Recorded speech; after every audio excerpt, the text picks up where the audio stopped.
O pessoal do Grupo Anônimos pediu para fazer uma reflexão sobre a CLT, sobre a importância da CLT, mas não tem como a gente falar sobre as leis trabalhistas sem falar um pouquinho sobre a história do trabalho. Então, depois que eu falar um pouquinho sobre a história do trabalho, eu vou entrar nesse debate de será que realmente vale a pena acabar com a CLT no Brasil? Pois é, vamos então entender como nasceu a forma de trabalho que a gente conhece hoje, essa forma de trabalho proletariada, em que você trabalha para uma empresa grande que te paga o salário por mês. Há muito tempo atrás, aconteceu a Revolução Industrial. Naquele momento da Revolução Industrial, as pessoas que antes produziam em casa, por exemplo, o cara produzia um sapato, esse cara parou de produzir o sapato e vender para determinado consumidor e passou a produzir nas fábricas. Então esse cara deixou de ser dono da sapataria para ser um mero empregado nas fábricas. Como as fábricas conseguiam produzir com um valor muito mais baixo por causa das máquinas, essas fábricas conseguiram negociar com os funcionários de forma que elas foram cada vez mais colocando os funcionários em condições subhumanas de existência.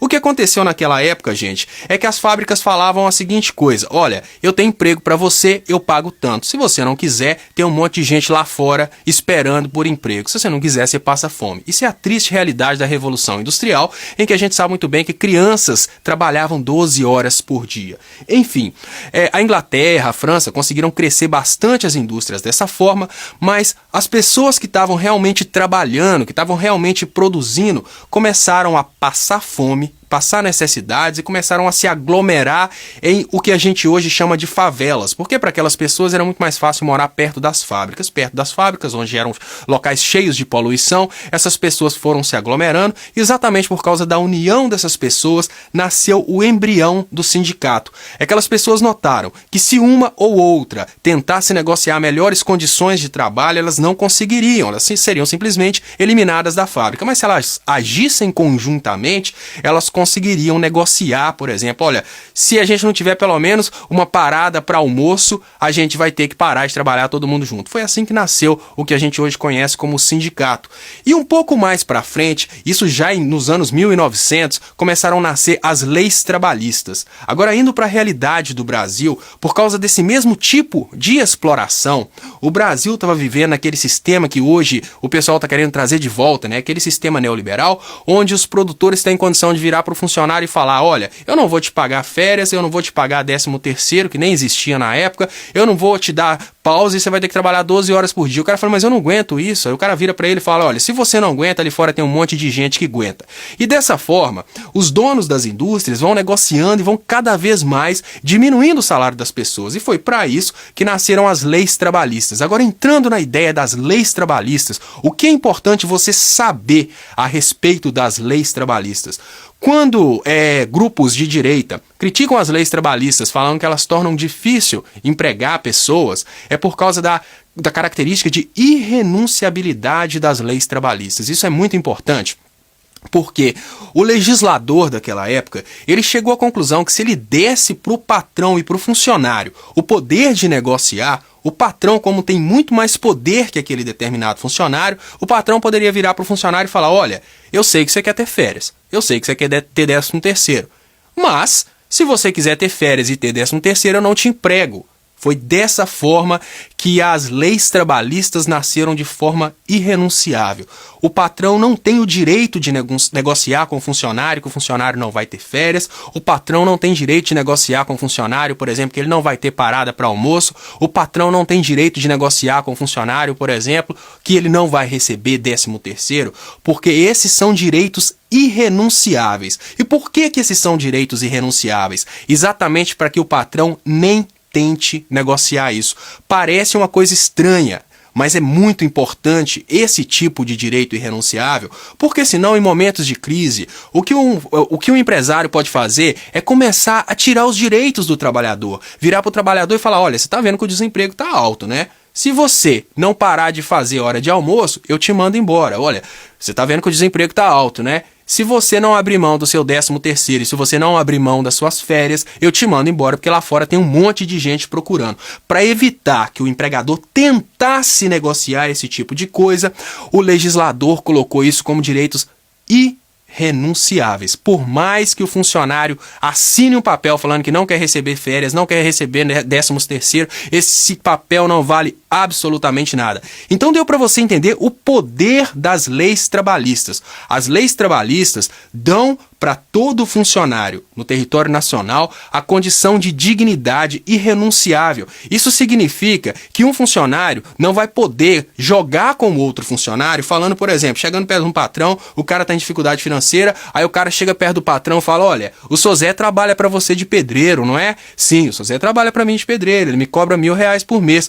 Faz o seguinte, manda o seu Zé embora que eu vou te cobrar 500. Isso não pode. Dessa forma, exatamente porque o legislador tirou a condição dos funcionários concorrerem entre si e chegarem a um valor que é até mesmo insuficiente para a própria existência, é que as leis trabalhistas são entendidas como fundamentais para manter a estabilidade da sociedade. Agora, gente, é muito fácil a gente raciocinar, né? Pensa na fragilidade de um trabalhador perto de uma empresa grande. Vamos pensar uma construtora que chega numa cidade grande, em momento de crise, igual a gente está vivendo agora, e fala, olha, eu tenho muitos empregos aqui para oferecer. Eu sei que o Brasil está com mais de 20 milhões de pessoas desempregadas, eu vou oferecer R$400 por mês para você trabalhar 12 horas por dia. Aí o cara reflete e pensa, olha, sinceramente, por causa da minha situação de crise, eu vou trabalhar por R$400 por mês. Aí na hora que a empresa enche de pessoas para trabalhar por R$400 por mês, ela vira e fala, olha, se vocês não aceitarem agora ganhar 300, eu vou aproveitar que tem aquela fila lá fora procurando emprego e vou dar emprego para todo mundo. Os economistas de direita extrema podem até dizer que isso é uma forma de equilibrar e até gerar emprego para todo mundo, mas vai chegar num ponto em que a economia vai melhorar e as empresas não vão se preocupar em diminuir o desemprego, porque se as empresas diminuírem o desemprego, elas têm que aumentar salários. Então o que as empresas vão fazer num país onde não existem leis trabalhistas para proteger o cidadão? Elas vão trabalhar na forma menos, digamos assim, a forma mais produtiva o possível, mas empregando o mínimo de pessoas, porque mantendo o desemprego alto, eles conseguem manter os salários baixos. Isso é um fato estudado em toda a escola de economia. Agora tem uma coisa, indo para as críticas sobre as leis trabalhistas. Existem várias críticas duras a respeito das leis trabalhistas. A primeira delas é que as leis trabalhistas dificultam as pessoas arrumarem emprego, porque aquele empresário pensa assim, olha, eu não posso dar emprego para fulano, porque se eu der um emprego para ele, ele vai ter que receber 13º, ele vai ter que ter férias. Isso é um princípio da dignidade da pessoa humana, né? Se você acha que você vai dar emprego para uma pessoa e você quer dar emprego para aquela pessoa sem dar para ela férias e 13º, tem alguma coisa errada com você, não é com a lei trabalhista. Agora eu vou dar uma dica, que é uma dica muito interessante para aquelas pessoas que têm outro tipo de reclamação, que elas falam assim, olha, a minha empresa está começando, como que eu vou poder pagar todos os direitos trabalhistas para o meu funcionário se a minha empresa é pequenininha e ela está só começando? Se a sua empresa é pequena e ela está só começando e você não quer pagar os direitos trabalhistas para aquela pessoa que vai te ajudar a crescer sua empresa, oferece para ele sociedade. Se você oferecer sociedade para o seu funcionário não vai ter direito trabalhista e vocês vão ter condição de crescer da mesma forma. Acontece que tem muito empresário hipócrita. O empresário quer realmente utilizar esse argumento que a empresa está crescendo e no início ele vai ter que segurar as ondas para pagar os direitos trabalhistas do funcionário. Mas na hora que ele estiver ganhando R$50.000 por mês, ele não vai olhar para trás e lembrar daquele funcionário que teve com ele no início, segurando as ondas sem receber o direito trabalhista. Você entendeu? É muito simples, gente, esquivar desse problema. Olha, eu quero montar uma empresa, eu quero montar uma oficina mecânica e eu quero contratar 2 mecânicos, mas eu não posso pagar os direitos trabalhistas. Oferece para ele sociedade, fala assim, eu vou ser o administrador, vocês vão ser a mão de obra que trabalha diretamente nos carros, mas cada um de nós vai ter 33% de sociedade na empresa. Eu fico com 1 a mais, eu fico com 4 porque eu tive a ideia. Então 34 para mim, 33 para você e 33 para você. É uma forma de resolver os problemas dos direitos trabalhistas, mas muita gente não vai querer fazer isso porque você sabe que a sua empresa vai dar muito lucro no futuro, afinal de contas é por isso que você está assumindo o risco do investimento. Então, espero que vocês tenham gostado do vídeo, pessoal do Grupo Anônimos que pediu.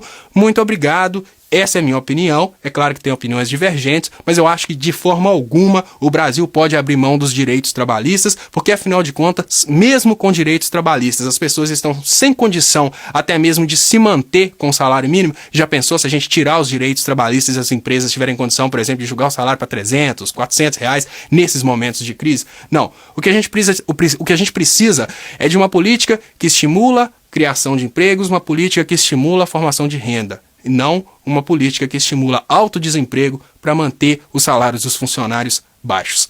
Muito obrigado e até mais.